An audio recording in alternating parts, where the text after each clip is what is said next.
Hello दोस्तों, कैसे हैं आप सब। एक बार फिर से आप सबका स्वागत करता हूं आपके अपने पता है, दुनिया में एक ऐसा भी देश है जहां अगर सरकार भी नहीं होती तो भी सब काम चलता रहता है। एक ऐसा देश जहां के अगर आपने चॉकलेट खा ली तो समझिए कि आप दीवाने हो जाएंगे। कहा जाता है कि इस देश में आप 4 साल तक रोज एक बॉटल बियर पीजिए और वादा है कि कभी आप एक तरह की बियर नहीं पी पाओगे।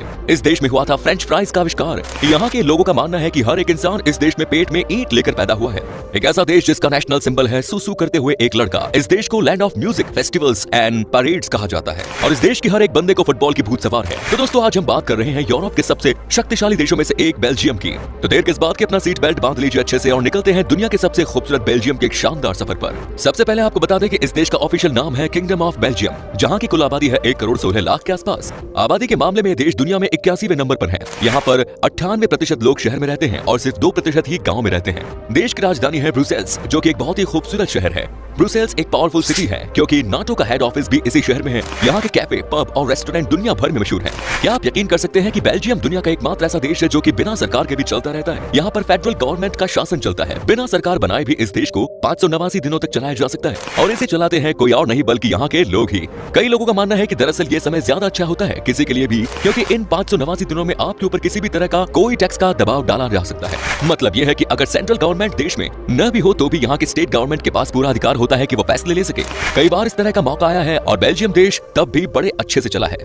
आपको जानकर हैरानी होगी कि इसी देश में 3 ऑफिशियल लैंग्वेज है, लेकिन एक भी बेल्जियम की अपनी भाषा नहीं है। यहाँ के लोग फ्रेंच, जर्मन और डच बोलते हैं। देश के अलग अलग हिस्सों में अलग अलग भाषा बोली जाती है। हालांकि अगर आप टूरिस्ट हैं तो यहाँ पर लोग आपके साथ इंग्लिश में ही बातें करते हैं। अगर आप इस देश में रहकर आए हैं तो आपको किसी और देश में गाड़ी चलाने में दिक्कत हो सकती है और इसके पीछे की वजह यह है कि बेल्जियम दुनिया के एकमात्र ऐसा देश है जहाँ पर आप किसी भी कोने में चले जाइए, हाईवे से लेकर कोई भी जगह, आपको कभी भी अपने गाड़ी की हेडलाइट ऑन करने की जरूरत नहीं पड़ेगी, क्योंकि यहाँ के रास्ते पर हमेशा रोशनी होती है। यहाँ के हाईवे पर काफी पावरफुल स्ट्रीट लाइट्स इस्तेमाल की जाती है।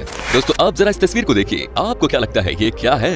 आपको बता दें कि ये कुछ और नहीं बल्कि बेल्जियम नीदरलैंड बॉर्डर है, जो दुनिया के सबसे अजीबोगरीब बॉर्डर्स में से एक। जहाँ बी लिखा है वो बेल्जियम के लिए है और जिस तरफ NL लिखा है वो नीदरलैंड के लिए। आपको ये भी बता दूं कि बेल्जियम के लोग कभी भी अपने बच्चों के सामने पैसों के बारे में बात नहीं करते हैं। कहा जाता है कि पैसों की बात बच्चों के सामने करना यानी कि अपने हाथों से बच्चों को नशा करने की आदत डलवाने जैसा है। यहाँ पर किसी के बच्चों को ये नहीं पता होता कि उसके बाप कितना कमा रहे हैं। क्या आप यकीन कर सकते हैं कि इस देश में दर्द और तकलीफ से छुटकारा पाने के लिए जानबूझकर जीवन को समाप्त करने का अभ्यास कानूनी तौर पर मान्य है, यानी कि यहाँ पर सुसाइड लॉ भी है। हमारे देश में आपने अगर ऐसा कर लिया तो ठीक है, और करने की कोशिश की और नहीं कर पाए तो पुलिस आपको पकड़ सकती है, क्योंकि हिंदुस्तान में सुसाइड करना गुनाह है। दोस्तों, बेल्जियम पर 99% लोग पढ़े लिखे हैं। यहाँ पर सबको पढ़ने लिखने का बहुत शौक होता है और यहाँ के लोग ज्ञानी भी माने जाते हैं। 18 साल की उम्र तक सबको यहाँ पर स्कूल जाना ही जाना है।